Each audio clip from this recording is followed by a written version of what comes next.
UPSC clear किया, rank 570 IPS, becoming the youngest IPS of Gujarat at such a early age, and then people come to you and बोलते हैं आप बहुत नसीबदार है, you are very lucky. I tell them in reverse, luck favours the brave. कोई अपना luck साथ में लेके नहीं आता, वो बनाना पड़ता है. अगर आपके पास रिस्क लेने का एटीट्यूड है, मैं गुजराती हूं and we know the business, and business का एक ही फंडा है, higher the risk higher the profit. So अगर 8:30 को आपका एक्सीडेंट होता है और 9 o'clock आप मेंस की एग्जाम देने जा सकते हैं, इंटरव्यू से पहले 1 महीने तक आप हॉस्पिटलाइज्ड है और उससे 1 वीक पहले आप दिल्ली जाके उसकी प्रिपरेशन कर सकते हैं, तो luck has to come with you. उसको आना पड़ेगा और आपको आईपीएस बनाना पड़ेगा. लोग बोलते हैं कि एक्सीडेंट के बाद आप जाके आए एंड ऑल, तो द सिंपल था कि मैं एग्जाम के लिए निकला, मेंस मेरा था, सुबह GS3 का पेपर था. 8:30 को मेरा स्कूटी स्लिप हो गया, मेरा लिगामेंट इंजरी हो गया, लेफ्ट हैंड में इंजरी था, सीट से ब्लीडिंग हो रहा था. लेकिन मेरे पास 2 ऑप्शन थे. मैं खड़ा हुआ, मैंने देखा, okay my right hand is safe, and I decided I will go to the exam hall and write the exam. मेरे पास 2 ही ऑप्शन थे. या तो मैं वहां से उठ के रोने लगूं, यार मेरे साथ ही ऐसा क्यों हुआ, मेरा एक्सीडेंट हो गया, मेरा मेंस खराब हो गया, और हॉस्पिटल जाओ. या दूसरा ऑप्शन था कि मैं देखूं कि मैं 3 घंटे और सर्वाइव कर सकता हूं. हाँ कर सकता हूं. मैं मेंस के लिए एग्जाम हॉल में गया. ये जितने भी फोटोग्राफ्स लगे हैं, सर ने जैसे बताया कि जितने भी इंसान सक्सेसफुल हुए, अगर आप उसकी लाइफ स्टोरी देखेंगे तो कहीं ना कहीं एक मोमेंट आता है जहां पे वो इंसान की जो स्ट्रगल है वो पीक पे हो जाते हैं. वो इस मोमेंट पे आपको डिसाइड करना है कि आपको वहां से यू टर्न लेना है या आपको वहां से आगे निकलना है. इन सब लोगों ने डिसाइड किया कि उनको वहां से आगे निकलना है. एंड दैट इज द फंडा ऑफ लाइफ. सक्सेस उन्हीं को मिलता है जो इस स्ट्रगल वाले मोमेंट से आगे निकलने की सोचता है.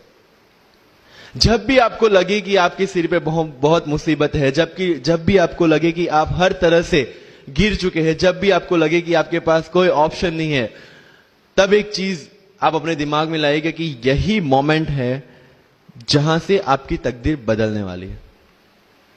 क्योंकि डायमंड जो होता है वो जितना ज्यादा घिसता है उतनी ज्यादा उसकी वैल्यू होती है. सोना जो होता है वो जितना ज्यादा तपता है उतनी उसकी वैल्यू होती है. अगर आप जिंदगी में तप रहे हैं, अगर आप जिंदगी में घिस रहे हैं, अगर आपको लग रहा है कि आप हर तरह से मुसीबतों में गिरे हुए हैं, तभी आपकी जो वैल्यू है वो बढ़ने वाली है. और यही मेरा एटीट्यूड रहा है. लोग बोलते हैं कि तुम्हारी फाइनेंशियल कंडीशन ठीक नहीं थी, पापा इलेक्ट्रिशियन थे, मम्मी हाउसवाइफ थी, डायमंड के कारखाने में काम करती थी, उसके बाद उन्होंने मैरिज में रोटियां बनाने का काम किया, और उस तरह से मैं पढ़ा. लेकिन जब मुझे पूछा जाता है कि ऐसी कौन सी चीज है आपकी लाइफ में जो आप बदलना चाहते हो, एंड आई सेड नथिंग. क्योंकि अगर वो चीजें नहीं होती मेरी लाइफ में तो शायद आज आपके सामने में नहीं होता.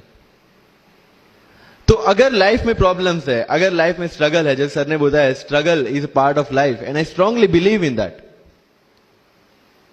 क्योंकि अगर हम दिल्ली में थे, मेरे दोस्त के साथ में निकला बाहर घूमने, तो बोलता है यार ऐसी लाइफ चाहिए, कोई मगजमारी नहीं, आराम से बैठते पूरे दिन एसी वाले कमरे में, बहुत सारे पैसे है और कोई टेंशन नहीं, ऐसी लाइफ चाहिए मुझे. मेरे पास ऑप्शन है. बोलते क्या? बोला देख सामने एटीएम का रूम दिख रहा है, एसी वाला कमरा है, बहुत सारे पैसे, कोई मगजमारी नहीं, जॉब ले ले.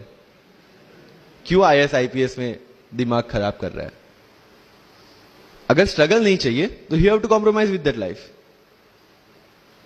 जब भारत वर्ष का सपना चंद्रगुप्त ने देखा, चाणक्य ने देखा, और उस भारत वर्ष को बनाने के लिए जब ये संघर्ष जारी था, और तब राजा धनानंद की डॉटर दूरदराज से चंद्रगुप्त को प्यार हो जाता है, और जब चाणक्य उनको बोलते कि नहीं तुम्हें उससे दूर रहना है, तब चंद्रगुप्त बोलता है आचार्य कभी कभी सोचता हूं कि जिंदगी में या ये भारत के सम्राट बनने के लिए इतना त्याग, इतना बलिदान ना देना होता तो.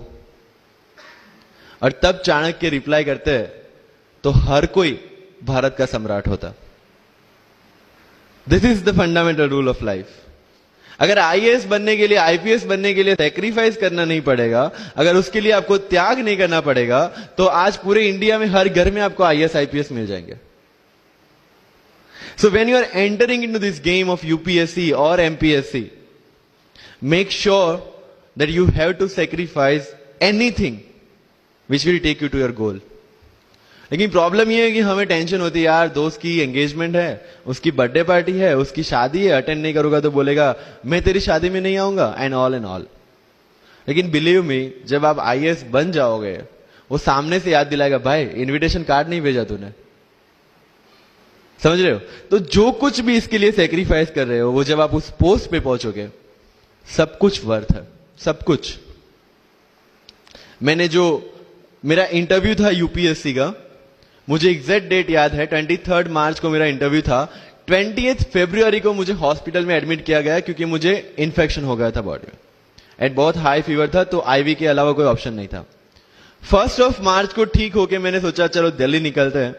2 मार्च को मैं दिल्ली पहुंचा।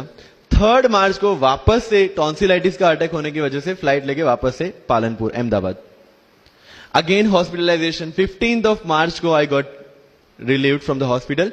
16 मार्च को मैं दिल्ली पहुंचा, और 23 मार्च को I gave my UPSC interview. तो 1 महीने का hospitalisation.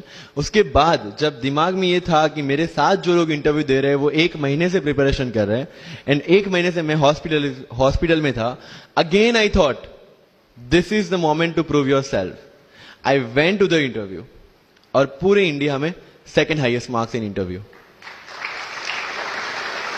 This is not to say कि मैंने कितना अचीवमेंट लिया, this is just to say UPSC is all about this. मैंने कोई प्रिपरेशन नहीं की थी यूपीएससी के लिए, इंटरव्यू के लिए, but again I scored good marks in interview, because UPSC सिर्फ आपका नॉलेज चेक नहीं करता। Make it very clear in your mind. जैसे सर ने बोला, it's a game of wisdom. आपको पहले ऑफिसर बनना पड़ेगा यहां से। यूपीएससी का काम तो सिर्फ थप्पा लगाना है कि हाँ ये ऑफिसर बन गया। जितने भी आईएएस आईपीएस ऑफिसर्स को आप मिलोगे, you will realize this thing कि ऑफिसर वाली क्वालिटीज इसमें पहले से है। आप जब प्रिपरेशन स्टार्ट करते हैं तभी से समझ लीजिए कि आपकी आईएएस और आईपीएस की ट्रेनिंग भी स्टार्ट हो गई। बिकॉज जो क्वालिटीज आपको चाहिए as an officer, as an IAS, as an IPS, क्या क्वालिटीज चाहिए? फर्स्ट ऑफ ऑल कॉन्फिडेंस, कि जब आप उस सीट पे बैठते हैं, आपके सामने कोई भी क्वेश्चन आएगा, you will be able to handle the issue. ये कॉन्फिडेंस लेके आपको उस सीट पे बैठना है। यही कॉन्फिडेंस चाहिए when you start the preparation. Decision making, अगर हर एक टॉपिक पे आप हर एक कोई पूछने जाते हैं, भाई इसमें कौन सी बुक पढ़ूं, इसमें क्या पढ़ूं, इसमें क्या करूं, then you are not suitable for this exam. लोग बोलते हैं कि 1 साल में प्रिपरेशन, जैसे मैंने जून 2016 में मैं दिल्ली गया, और जून 2017 में मैं अपियर हुआ, and I clear UPSC and GPSC. People से कि सर 1 साल की मेहनत में आपने एग्जाम क्लियर कर दिया। यस, टेबल और चेयर पे बैठ के करने वाली मेहनत 1 साल की थी, लेकिन उसके पीछे की मेंटल प्रिपरेशन कितनी पुरानी थी। जब मैं प्राइमरी स्कूल में था तब सोचा था कि आईएएस बनना है, और तब से मेरी जो जर्नी है, तब से मेरा जो टेम्परामेंट है, तब से मेरा जो एटीट्यूड है, वो इसी डायरेक्शन में था। जब कॉलेज में था तब मैंने एनजीओ स्टार्ट किया। 3 एनजीओ से मैं जुड़ा था। जब लोग सोशल मीडिया, व्हाट्सएप और फेसबुक पे बिजी थे, मैं वहां स्लम में जाके बच्चों को पढ़ा रहा था। क्यों? क्योंकि मुझे पता था कि फ्यूचर में यही काम करना है, क्यों ना अभी से उसकी ट्रेनिंग ले लो। So I have invested my each and every moment for this goal. Because जो पर्सनालिटी टेस्ट लास्ट में यूपीएससी लेता है, इंटरव्यू नहीं है वो, we consider it as interrogation. Interview को इंट्रोगेशन लेके चलते हैं, वहां पे पूछताछ होगी नहीं। अगर यूपीएससी के इंटरव्यू में 10 में से 9 क्वेश्चन के आंसर भी आप सॉरी सर और sorry ma'am, I don't know कह के देते हैं, उसका कोई इंपैक्ट नहीं पड़ता। इंपैक्ट पड़ता है वो 9 क्वेश्चन न आने का प्रेशर आप कैसे हैंडल करते हैं। आपके पसीने छूट जाते हैं या आप वही टेम्परामेंट के साथ इंटरव्यू कंटिन्यू करते हैं। मार्क्स उस चीज के हैं, मार्क्स है आपकी सोच के। एक ऑफिसर के तौर पे जब आपको आईएएस या आईपीएस की सीट पे बिठाया जाएगा, how will you treat the citizens of this